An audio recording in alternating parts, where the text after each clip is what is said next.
Very special guest joins us now, presidential candidate and author of the new book, Taking a Stand, Senator Rand Paul. Well, a pleasure to have you with us, sir. Thanks for having me. I want to jump right into the current question. Would you be happy if there were no bulk collection of data? Absolutely. I stood for 10 and a half hours on the Senate floor and said we should end it. Mainly because our framers, the constitutional founders, they were very worried about privacy, and they were also worried about whether or not soldiers could write warrants with nobody's name on it, what they called a general warrant, where they could just round up anybody or go into anybody's house. So I think it's very important that we, and the Fourth Amendment says this, that we should individualize warrants. So you shouldn't be able to collect every American's records, but if you know of one American and you have some probable cause or suspicion, by all means, look at that record, but don't look at everyone's record. In the age of nuclear terror, I mean, that's a distinct possibility on the horizon. Does that change the calculation because the threat is so enormous? Well, the interesting thing is last week the Department of Justice, the Inspector General, came out and said that there is no evidence. They've cracked one case with all of this. But really, my opposition is more based on liberty, that you shouldn't give up liberty, even if you said it worked to give up your liberty. Because really, then what would we fight? We're fighting against terrorists to protect our liberty, to protect our Bill of Rights. If we give up our Bill of Rights in the process, then what really were we fighting for? I want to just stay with this subject for a second. Would you keep all of the records which have been collected already? And I ask that question because if a bad guy comes into America, commits a terrorist act, it would be nice to have those records so we could find out who that bad guy's been talking to. So I would say keep the records, but I think you disagree. Well, you can do that with the Constitution. So bad guy comes in, we have evidence, and we say John Doe we think is a terrorist. You call the judge, you get a warrant, and you look at all his phone records. And you can look at the records of everybody he called and everybody they called. As long as you individualize the suspicion at each step along the way, you can go 100 jumps into all the data. I'm for that. But you have to call a judge, because when we didn't, we got bias. We locked up all the Japanese during World War II. Civil rights protesters had their records looked at indiscriminately. War protesters during the Vietnam War. There's a danger of bias entering into it if you don't separate the police power from the judicial power. The judge, that would be Judge Andrew Napolitano, is biting his tongue here. He wants to get into this.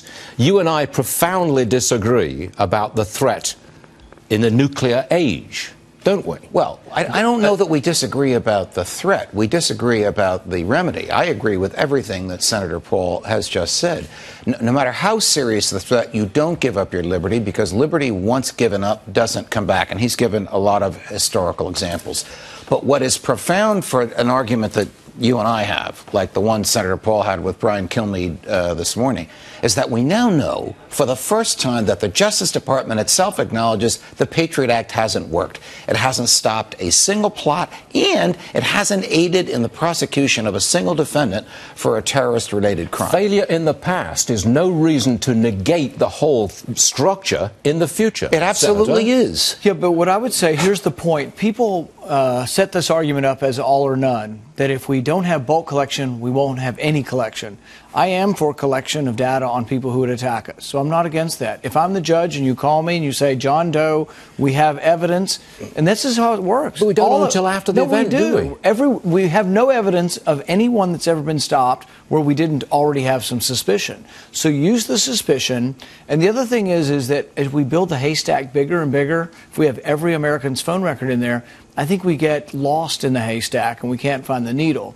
The Sinaref boy, the Boston bomber, we had some evidence. The Russians tipped us off. My guess is that most judges in America, myself included, would have said, you know what, let's follow that boy's travel records because of this suspicion, and let's make sure he doesn't go back to Chechnya, which he did, but we didn't know that. So here we had suspicion. We had enough for a judge to get a warrant. We didn't do what we should have done because we were too busy spending billions of dollars collecting the information from innocent Americans. Okay, I want to move on to Reaganomics. I was just getting going. I know you were. So was the judge. That's what I'm worried about. But we're tag teaming you. Yeah, I know I know what I'm being tag teamed. Reaganomics. Are you a flat out cut tax rates on individuals and corporations? Flat out. Absolutely. It's what you cause growth. The way you have growth is you leave more money in the hands of the productive sector. The productive sector is the American people. Government is a necessary evil, and therefore should be kept as small as possible, and the private sector as big as possible. So what would you bring down the top rate to? I think Ronald Reagan was 28%, as I recall, back in the very early 1980s. And that was pretty good, but I'd go lower. In fact, we're going to be producing and releasing a tax plan in the next couple of weeks. It'll be in the teens, and it will be the most dramatic shift in the taxation policy of our country, the biggest simplification, the biggest tax cut in our history, and we're going to introduce it the next couple of weeks. Where would you cut spending? Everywhere. Across the board, like 2%? You can do it, and people have complained about the sequester idea, but it's actually not a bad idea. If you do 1% across the board of everything, the budget balances within 5 years.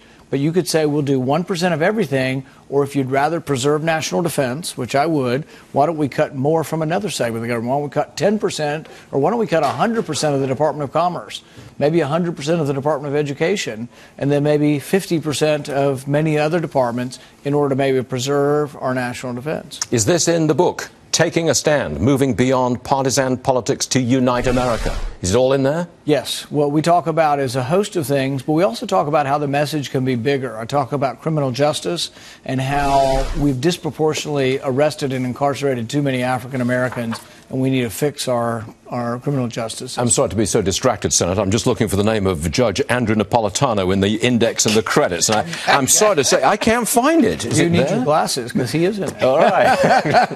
You're an ophthalmologist, were you? Huh? I thought so. That's right. Senator, always a pleasure. And thank you very much for being with us. Thank you. Great tag team, Judge. Okay, I will see you in another half hour. Thanks.